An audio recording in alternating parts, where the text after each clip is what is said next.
Persingkat waktu kepada Bapak Coach untuk mengambil alih untuk memimpin jalannya ujian pada sore hari ini. Terima kasih. Baik, terima kasih Pak Aswin. Assalamualaikum warahmatullahi wabarakatuh. Selamat siang, salam sehat untuk kita semua. Kita teruskan lagi untuk berikutnya. Terima kasih kehadirannya Ibu Tris, mentornya dari Dr. Nian. Saya sampaikan dulu tahapannya nanti, waktu kita 45 menit secara keseluruhan akan kita bagi pada tahapan pertama, nanti peserta presentasi dulu. Saya berikan waktu paling lama 10 menit. Setelah selesai presentasi dari peserta, saya mohon tanggapan dari mentornya Ibu Tris nanti atas rencana yang sudah disusun oleh Dr. Nian. Setelah mentor baru ke penguji. Baik. Silakan diawali dengan presentasi dari Dr. Nian. Silakan, Dokter. Baik, Pak, izin share screen.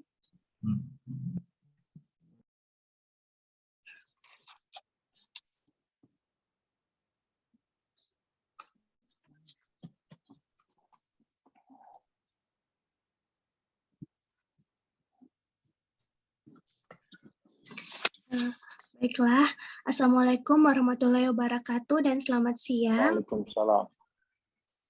Terima kasih atas kesempatan yang diberikan kepada saya untuk mempresentasikan rancangan aktualisasi saya pada hari ini. Yang terhormat, Bapak Muhammad Fadli SH MSI selaku penguji, Bapak Insinyur Haji Sigitotok Budiwasito MP selaku coach, Ibu Traisri Aninda Yusuf SSI selaku mentor saya, dan Bapak Aswin SAP selaku host pada hari ini. Pertama, saya ingin memperkenalkan diri. Nama saya Nian Sarawarastri untuk jabatan ahli pertama dokter dan tempat tugas di RSUD Kabupaten Banggai.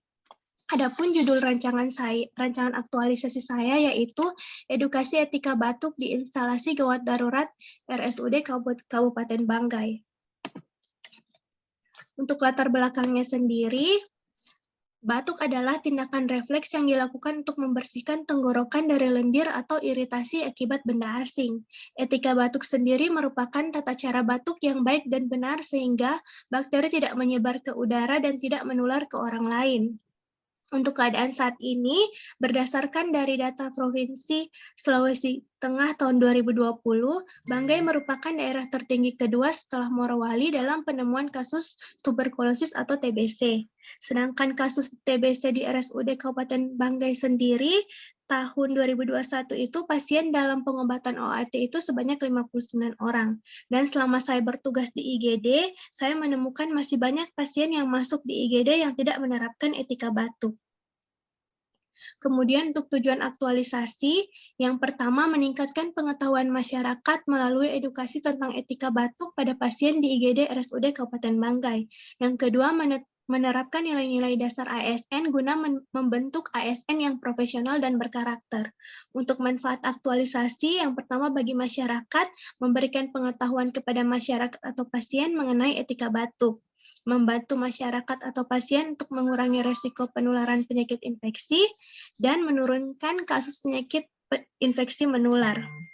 Bagi instansi atau OPD, yang pertama membantu mewujudkan misi RSUD Kabupaten Banggai nomor 1, yaitu meningkatkan mutu pelayanan secara optimal sesuai standar pelayanan minimum rumah sakit. Yang kedua, membantu mengurangi risiko penularan penyakit kepada tenaga kesehatan di RSUD Kabupaten Banggai. Kemudian bagi pemerintah daerah, dapat membantu dalam pencapaian misi pemerintah daerah Kabupaten Banggai nomor 1, yaitu membangun sumber daya manusia berkualitas, produktif, dan sejahtera. Untuk identifikasi isu selama bekerja di IGD, saya mendapatkan 4 isu. Yang pertama, kurang pahamnya pasien dan keluarga pasien mengenai sistem triase yang digunakan dalam prosedur penanganan pasien saat masuk di instalasi gawat darurat atau IGD. Yang kedua, kurangnya kebiasaan cuci tangan oleh petugas medis di IGD terutama sebelum melakukan tindakan. Yang ketiga, kurangnya pengetahuan pelatihan tenaga medis untuk pengembangan kompetensi diri dalam meningkatkan pemberian pelayanan kesehatan di IGD.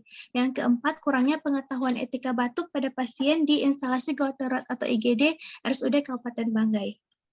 Untuk analisis isu di sini saya menggunakan analisis USG sehingga ditemukan core isu atau isu utama, yaitu kurangnya pengetahuan etika batuk pada pasien di IGD RSUD Kabupaten Banggai. Untuk identifikasi penyebab masalah, di sini saya menggunakan TRIS analisis sehingga didapatkan 3 masalah. Yang pertama, tidak adanya edukasi ke pasien tentang etika batuk. Yang kedua, kurangnya media informasi tentang etika batuk. Yang ketiga, kurangnya pengetahuan pasien tentang dampak yang terjadi akibat tidak menerapkan etika batuk. Untuk gagasan ide pemecahan masalahnya di sini yaitu memberikan edukasi ke etika batuk di IGD RSUD Kabupaten Banggai. Untuk tahapan kegiatannya, di sini ada 4 kegiatan. Yang pertama, persiapan pelaksanaan aktualisasi. Untuk tahapannya, yang pertama itu menemui dan berkonsultasi dengan mentor. Outputnya tersedia bahan hasil konsultasi dan persetujuan mentor. Kegiatan ini menguatkan nilai dasar berorientasi pelayanan, akuntabel, kompeten, adaptif, dan juga kolaboratif. Tahapan kegiatan yang kedua, menemui dan berkonsultasi dengan Kepala Ruangan IGD RSUD Kabupaten Banggai. Untuk outputnya tersedia bahan konsultasi dan juga persetujuan Kepala Ruangan.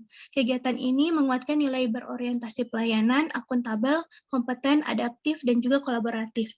Tahapan kegiatan yang ketiga mengumpulkan data 1 bulan terakhir pasien IGD yang memiliki keluhan batuk melalui catatan pasien masuk di IGD. Outputnya terdapat data pasien IGD yang memiliki keluhan batuk. Kegiatan ini menguatkan nilai berorientasi pelayanan, akuntabel, kompeten, adaptif, dan juga kolaboratif. Kemudian, kegiatan yang kedua yaitu membuat media informasi berupa leaflet dan poster. Untuk tahapannya yang pertama mengumpulkan referensi untuk pembuatan leaflet dan poster. Outputnya tersedia referensi yang akan digunakan. Kemudian kegiatan ini menguatkan nilai berorientasi pelayanan, akuntabel, kompeten, dan juga adaptif. Tahapan yang kedua yaitu mendesain leaflet dan poster. Outputnya tersedia desain. Kegiatan ini menguatkan nilai berorientasi pelayanan, akuntabel, kompeten, dan juga adaptif. Tahapan kegiatan yang ketiga, konsul desain poster dengan teman sejawat di IGD. Outputnya tersedia masukan dan saran untuk desain. Kegiatan ini menguatkan nilai berorientasi pelayanan, akuntabel, kompeten, dan juga kolaboratif. Kemudian tahapan keempat, mencetak leaflet dan juga poster. Outputnya leaflet dan poster tercetak. Kegiatan ini menguatkan nilai berorientasi pelayanan, akuntabel, kompeten, dan juga kolaboratif. Yang kelima, memasang poster etika batuk di tempat yang mudah dilihat. Outputnya menempel poster etika batuk. Kegiatan ini menguatkan nilai berorientasi pelayanan, akuntabel, kompeten, dan juga kolaboratif. Kemudian, kegiatan yang ketiga yaitu edukasi dan demonstrasi tata cara etika batuk kepada pasien. Untuk tahapannya yang pertama menyiapkan bahan edukasi, outputnya bahan edukasi tersedia. Kegiatan ini menguatkan nilai berorientasi pelayanan, akuntabel, kompeten, dan juga adaptif. Yang kedua, mengisi kuesioner sebelum edukasi, outputnya kuesioner terisi. Kegiatan ini menguatkan nilai berorientasi pelayanan, akuntabel, kompeten, harmonis, dan juga kolaboratif. Tahapan yang ketiga yaitu membagikan leaflet. Outputnya leafletnya terbagi, kemudian kegiatan ini menguatkan nilai berorientasi pelayanan, akuntabel, kompeten, dan juga kolaboratif. Yang keempat, melakukan edukasi dan demonstrasi tata cara etika batuk pada pasien. Outputnya pasien mengerti dan mampu menerapkan etika batuk. Kegiatan ini menguatkan nilai berorientasi pelayanan, akuntabel, kompeten, harmonis, dan juga kolaboratif. Tahapan kegiatan yang kelima, mengisi kuesioner sesudah edukasi. Outputnya kuesioner terisi. Kegiatan ini menguatkan nilai berorientasi pelayanan, akuntabel, kompeten, harmonis, dan juga kolaboratif. Kemudian tahapan yang terakhir, mencatat hasil edukasi. Outputnya hasil catatan terlampir. Kegiatan ini menguatkan nilai akuntabel dan kompeten. Kemudian untuk kegiatan yang terakhir yaitu melakukan evaluasi. Untuk tahapannya yang pertama, menyusun dan mengolah data hasil evaluasi. Outputnya laporan hasil evaluasi dan hasil pengolahan data. Kegiatan ini menguatkan nilai berorientasi pelayanan, akuntabel, dan juga kompeten. Tahapan yang kedua, menyusun rencana tindak lanjut evaluasi, outputnya rencana tindak lanjut hasil evaluasi. Kemudian kegiatan ini menguatkan nilai berorientasi pelayanan, akuntabel, dan juga kompeten. Tahapan kegiatan yang terakhir, melaporkan hasil evaluasi, outputnya mentor menerima hasil evaluasi. Kemudian kegiatan ini menguatkan nilai berorientasi pelayanan, akuntabel, kompeten, harmonis, adaptif, dan juga kolaboratif. Berikut jadwal tentatif kegiatan aktualisasi saya yang rencananya akan dilakukan sebulan ke depan. Untuk persiapan pelaksanaan aktualisasi dilakukan di bulan Agustus minggu ketiga. Untuk pembuatan media informasi berupa leaflet dan poster rencana akan dilakukan di minggu ketiga dan 4 bulan Agustus. Untuk edukasi dan demonstrasi tata cara etika batuk kepada pasien rencana dilakukan bulan Agustus minggu keempat dan bulan September minggu pertama, dan evaluasi akan dilakukan di bulan September minggu kedua. Sekian presentasi saya hari ini. Terima kasih. Baik, terima kasih. Wabarakatuh. Waalaikumsalam. Terima kasih Dr. Nian atas presentasinya. Untuk selanjutnya saya mohon tanggapan dari mentornya Ibu Tresrianinda. Kami silakan Ibu.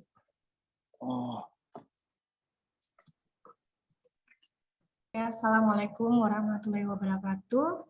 Waalaikumsalam.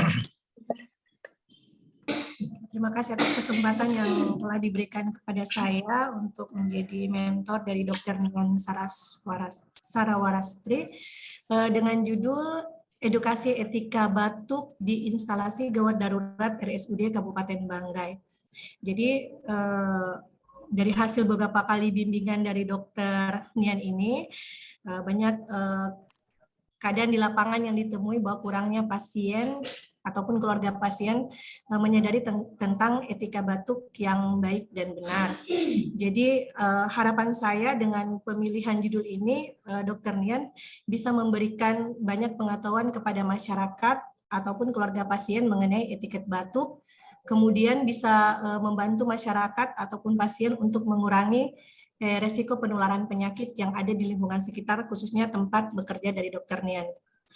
Dan berupaya untuk menurunkan kasus penularan penyakit melalui infeksi yang ada di sekitar rumah sakit. Nah, karena kita ketahui sekarang ini berdasarkan tingginya kasus penularan infeksi penyakit saat ini diakibatkan karena adanya ketidaktahuan dari pasien ataupun masyarakat ataupun keluarga pasien terhadap penata laksanaan etikat batuk yang sesuai dengan standar WHO. Jadi harapan saya Dr. Nian ini bisa memberikan banyak edukasi kepada masyarakat, pasien ataupun keluarga pasien untuk persoalan yang sekarang lagi tengah kita hadapi di rumah sakit ini. Saya rasa seperti itu saja. Terima kasih.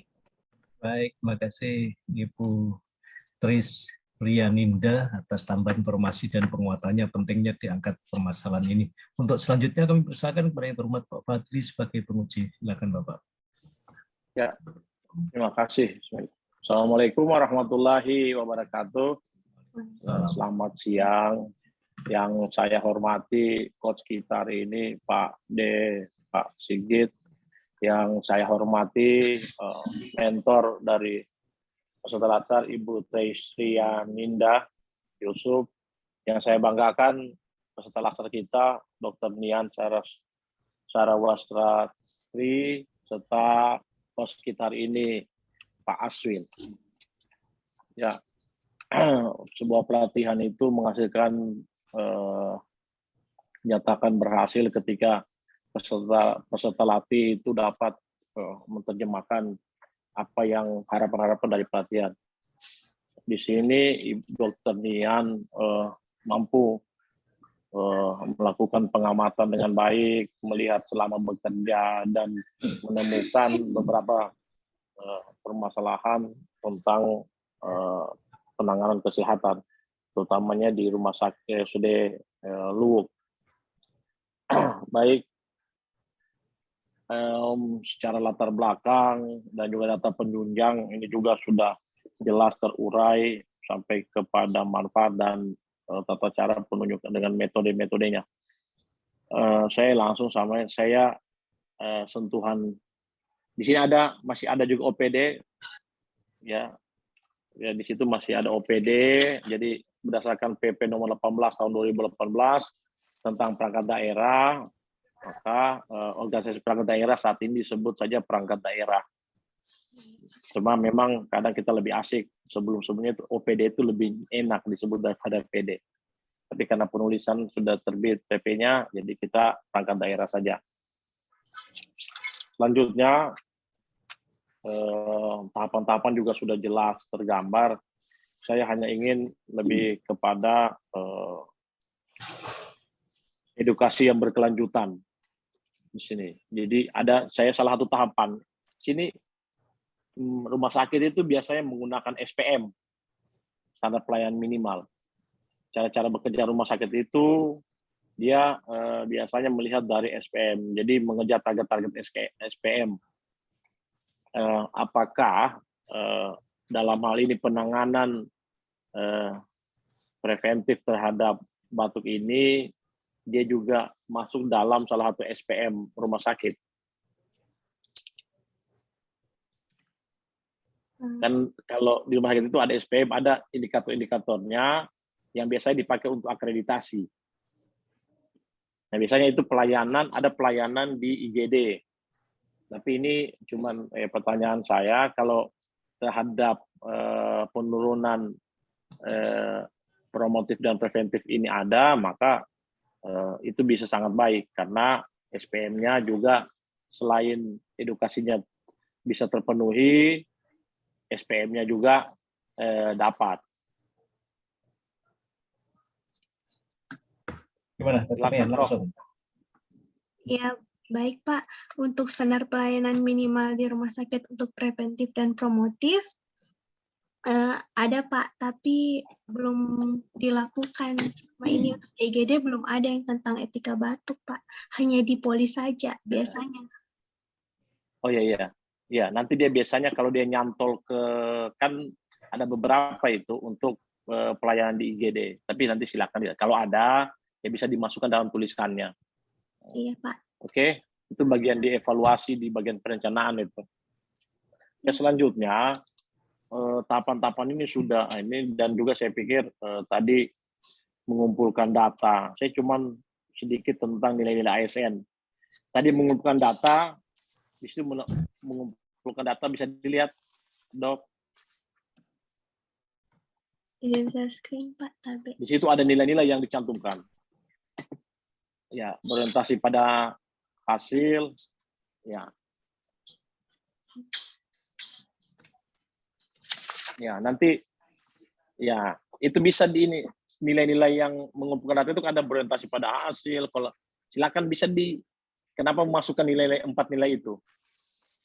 Untuk yang pertama untuk berorientasi itu. Pelayanan itu saya masukkan karena dalam mengumpulkan data saya itu memahami dan memenuhi kebutuhan masyarakat.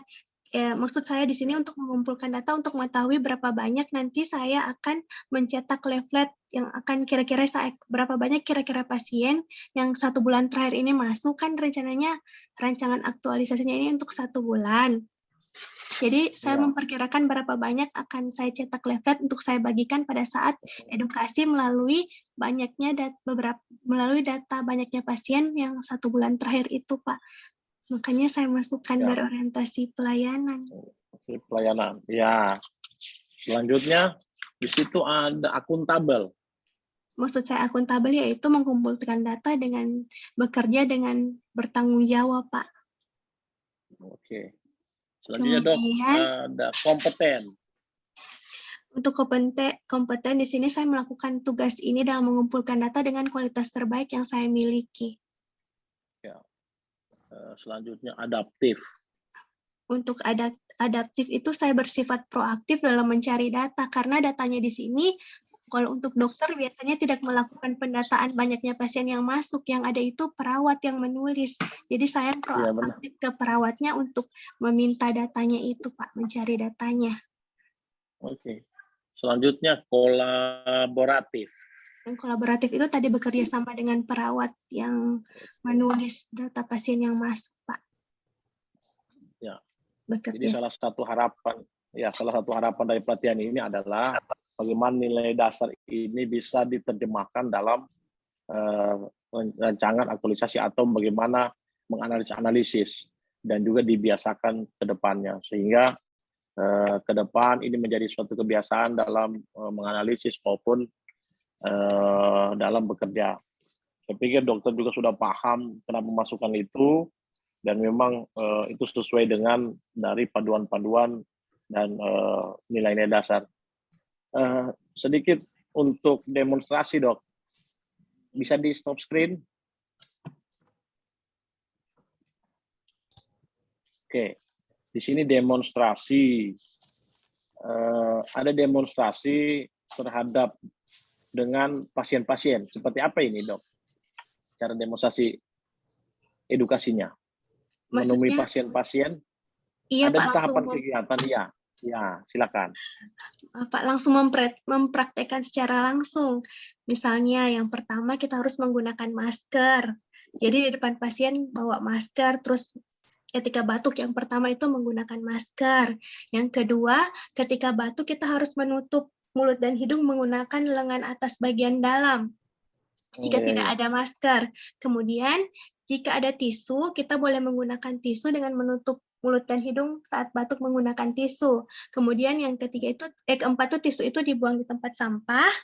Kemudian yang terakhir harus mencuci tangan menggunakan air mengalir dan juga sabun, Pak. Kayak begitu, dipraktekkan nanti. Iya. Ya. Ini kepada pasien yang batuk. Iya, yang rencananya Pasien di IGD. Pasien IGD yang ada keluhan batuk, Pak. Oke. Jadi kita coba-coba bermain-main dulu ke Smart ASN ya. Iya, Pak. Kita coba bermain Smart ASN. Smart ASN yaitu adalah bagaimana ada sentuhan digital. Nah, gini. Jadi ini cuma saran saja.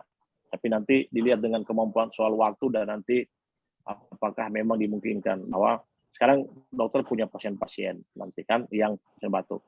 Nah, apakah dimungkinkan nanti ketika demonstrasi juga ada berkelanjutan? Artinya teman-teman pasien yang batuk itu bisa mendapatkan informasi lebih. Informasi lebih itu artinya berkelanjutan, bukan cuma dari leaflet, tempel, ada ide, tetapi ada yang berkelanjutan, misalnya dokter bisa mencoba mengumpulkan pasien yang berpenyakit yang tadi batuk. Lalu itu bisa meminta nomor WA-nya, lalu nanti dibuat konten-konten, bukan cuma pada saat batuk, cara batuk, tapi ditambah misalnya bagaimana supaya terhindar dari batuk. Jadi itu bisa selama sebulan saja. Jadi ini dikirim nanti, ada desain-desain, bisa kirim ke informasi, apakah makanan untuk yang menghindari batuk atau tata cara bisa ditambah-tambahkan. Jadi ada berkelanjutan untuk beberapa pasien. Saya pikir ini gerakan masif juga, nanti juga akan bisa melanjutkan. Tapi ini kalau disepakati dengan waktu, silakan, Dok. Ya, makasih Pak masukannya, Pak. Bisa nanti ada kendala misalnya atau bikin misalnya bahwa nanti terhadap pasien yang beberapa saja. Iya. Kita uji itu sebagai bentuk pelayanan rumah sakit IGD. Saya pikir juga sentuhan itu teman-teman yang nanti batuk, ini kalau dikabari oleh dokter, ini ada informasi terbaru tentang batuk, mereka akan lebih ini gitu kan. Tapi untuk uji coba sebulan ini saja. Iya, Pak. Kita beri sentuhan sedikit, sentuhan Smart ASN. Bisa, Dok? Iya, Pak. Karena kesibukannya dokter IGD ini juga, nah, apalagi kalau on call ya. Ada Instagram nggak di rumah sakit, Instagram rumah sakit atau Facebook rumah sakit begitu? Iya. Facebook ada, Pak. Facebook rumah sakit ada. Kalau itu dokter bisa numpang konten ke Facebook rumah sakit tentang makanan yang harus dihindari apabila batuk, itu kan bisa di situ. Tanpa harus mengganggu orang, itu kan sosmed, sehingga pendekatan tadi yang diminta penguji tentang Smart ASN, penggunaan IT-nya supaya ada. Oh, iya, Pak. Ya, tambahkan nanti kalau begitu. Nah. Iya, Pak. Iya. Makasih, Pak. Oke. Sip, selamat bekerja, Dok. Iya, makasih. Ya, semoga pasien-pasiennya cepat cepat sembuh. Terima kasih. Ya, Assalamualaikum warahmatullahi wabarakatuh dan selamat siang. Waalaikumsalam warahmatullahi wabarakatuh. Baik. Jadi ada satu tadi kata organisasi di latar belakang nanti dihilangkan, tinggal perangkat daerah saja. Kemudian di edukasinya tambahkan penyebaran informasi tentang jenis makanan yang harus dihindari apabila batuk gitu pada sosmednya rumah sakit. Iya. Silahkan mau sosmed itu, mau pakai Instagram, mau pakai Facebook, ya numpang aja di situ. Sekali-sekali dokter tampil di kontennya rumah sakit itu, ngisi konten di sosmednya kan itu ya. Sehingga nanti evaluasi tentang edukasinya kan bisa dilihat dari berapa orang yang melihat, yang menanggapi, yang bertanya, itu kan jadi bahan untuk monitoring evaluasi. Tidak perlu lagi dievaluasi, dilihat siapa yang enggak, cuma dibuka aja di sosmednya itu kan. Kalau Facebook kan akan ada orang menanggapi. Itu kalau ada yang menanggapi 1-2 itu hasil monitoring kita anggap bahwa ada orang yang respon, artinya berapapun jumlahnya yang penting ada yang respon. Nah, bisa juga dokter menyarankan nanti ke pasien yang datang ya, untuk lebih lanjut nanti mungkin bisa buka di Facebooknya rumah sakit, nanti saya akan berikan informasi tambahan tentang batuk. Nah, mungkin pada saat tatap muka IGD itu bisa disampaikan. Oke, baik. Terima kasih dokter. Terima kasih Ibu Tris atas pendampingannya. Saya mohon nanti selama 1 bulan ke depan Dokter Nian akan melaksanakan. Mohon dibantu Ibu nanti dan dimonitor terus supaya jangan sampai lupa menyimpan semua bukti pelaksanaan. Karena bukti pelaksanaan nanti akan dilihat pada saat ujian akhir. Ya. Jadi silakan nanti Dokter Nian berkreasi untuk membuat bukti yang menarik tapi tidak melanggar etika. Mengingat ini rumah sakit, ada etika kalau pasien itu kan nggak boleh dipublikasikan, itu privasi pasien kalau nggak salah. Jaga itu. Nah, di rumah sakit harus hati-hati kita membuat dokumentasinya. Apalagi privasi, kalau nggak salah itu saya dulu diingatkan sama kepala rumah sakit Salakan itu siapa dulu dokter. Benar. Nah, itu dulu dia kebetulan yang mengerjakan, dia langsung mengingat bahwa saya waktu ditanya penguji, ini kenapa kok gambarnya sedikit sekali fotonya, dia langsung menyebutkan bahwa di sana tidak bisa mempublikasikan identitas pasien. Tetapi di sisi lain kita juga butuh bukti, sehingga kita harus bisa mengawinkan, memfasilitasi kedua kepentingan ini. Rumah sakit melarang publikasi, tapi kita butuh bukti pelaksanaan. Bagaimana kita memadukan dua kepentingan ini, nanti silakan berinovasi nanti dokter ya. Baik, terima kasih. Kita cukupkan sekian dulu. Assalamualaikum warahmatullahi wabarakatuh. Saya kembalikan ke Pak Aswi. Waalaikumsalam warahmatullahi wabarakatuh. Terima kasih Pak Penguji, Pak Coach dan Ibu Mentor, Ibu Tris, dan Ibu Nian selaku peserta. Mohon izin untuk Ibu Nian dan Ibu Tris saya kembalikan ke main session.